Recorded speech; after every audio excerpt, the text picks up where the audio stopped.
Questão 29 da prova da OSS de 2021.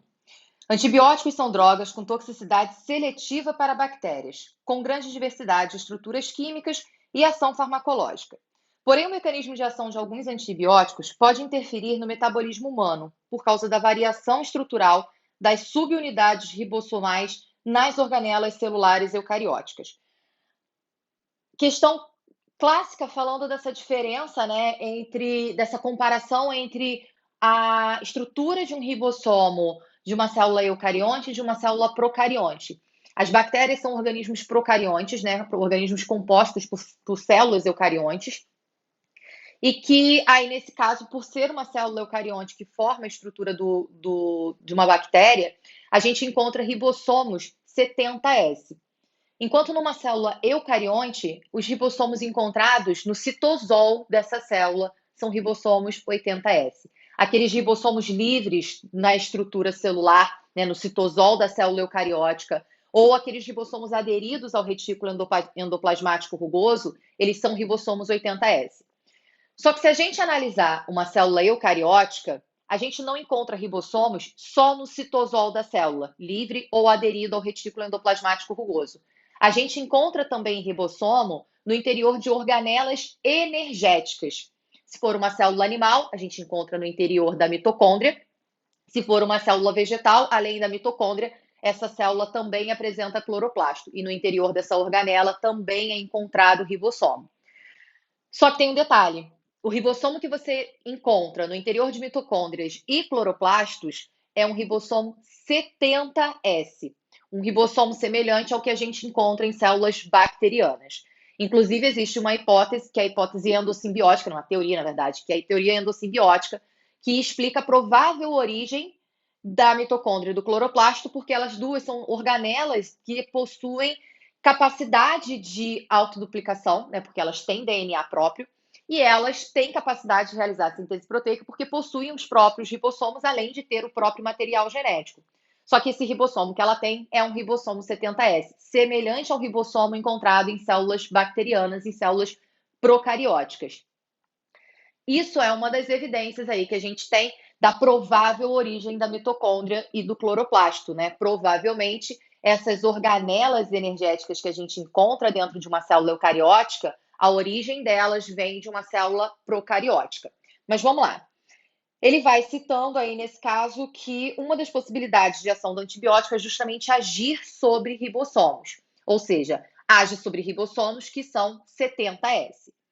Se aplicado num organismo humano, dentro da nossa estrutura celular, a estrutura que possui também ribossomo 70S pode ser afetada pela ação desses antibióticos. E aí ele vai abordar exatamente isso. A organela humana que tem sua atividade alterada pela ação desses tipos de antibióticos como ele está falando em organela humana, a opção aí nesse caso nem poderia ser cloroplasto, tá? Presta atenção também quando ele fala qual é o tipo de célula que está sendo analisada nesse experimento ali que ele está fazendo. Como é aí nesse caso uma organela presente em corpo humano, né, em células do corpo humano, a gente vai observar que a organela que dentro do corpo humano, né, de células do corpo humano, possui um ribossomo semelhante ao que as células bacterianas possuem também, vai ser aí nesse caso a mitocôndria.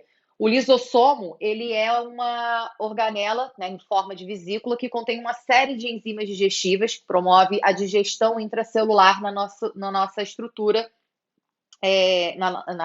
na célula, né? E aí não tem DNA próprio. O complexo golgiense, ele é formado aí nesse caso por uma série de bolsas achatadas que vão compor, empilhadas, né, que vão compor a estrutura do complexo golgiense. Tem inúmeras funções. Uma delas é a de modificação de proteínas, empacotamento, formação de vesículas para exportação. Inclusive, o próprio lisossomo é uma vesícula formada a partir do complexo golgiense, né? Só que é uma vesícula que fica presente na própria estrutura celular.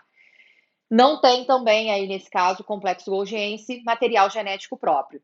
E retículo endoplasmático, ele vai ser aí nesse caso uma estrutura que pode ser tanto associada com a função de síntese proteica, quando você tem ribossomos aderidos a face externa desse retículo, quanto pode ser, por exemplo, responsável pela síntese de lipídios, se for um retículo endoplasmático liso.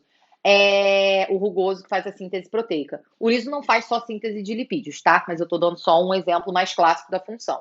Lisossomo, complexo golgiense, retículo endoplasmático, nenhuma dessas organelas possui material genético próprio.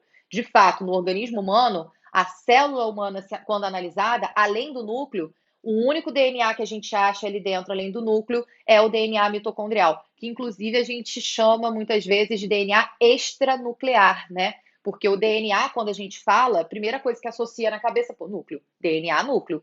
Porque realmente é a molécula de DNA mais relevante ali pra gente, porque controla toda a atividade celular, controla toda a expressão do nosso, expressão gênica do nosso corpo, é controlada aí, toda não, né? Mas a maior parte da expressão que a gente tem controlada por esse DNA nuclear. Mas o DNA mitocondrial tem a sua parcela também aí de responsabilidade na atividade do nosso organismo, né? Porque a atividade da mitocôndria depende do DNA que tem ali dentro daquela organela. Então, a única organela no corpo humano que tem DNA próprio, ou seja, aí nesse caso, que apresenta essa estrutura, é a mitocôndria, né? Que é o DNA que a gente classifica muitas vezes como DNA extranuclear. Então, seria a letra B de bola, aí a resposta correta. Essa questão é uma questão bem clássica, né? Que fala de ação de antibióticos, que fala sobre ribossomos, né? Ação de antibióticos sobre ribossomos, e que vai aí, nesse caso, perguntar qual organela dentro do corpo humano poderia ser afetada pela ação desses mesmos antibióticos. Aí é fazer aquela relação lá, pensando sobre a composição do ribossomo de uma célula bacteriana e a composição dos ribossomos dentro de uma célula eucariótica, né? Então, a gente tem a semelhança do ribossomo bacteriano encontrada ali também em organelas como a mitocôndria, tá bom? Então, seria a letra B de bola a opção correta.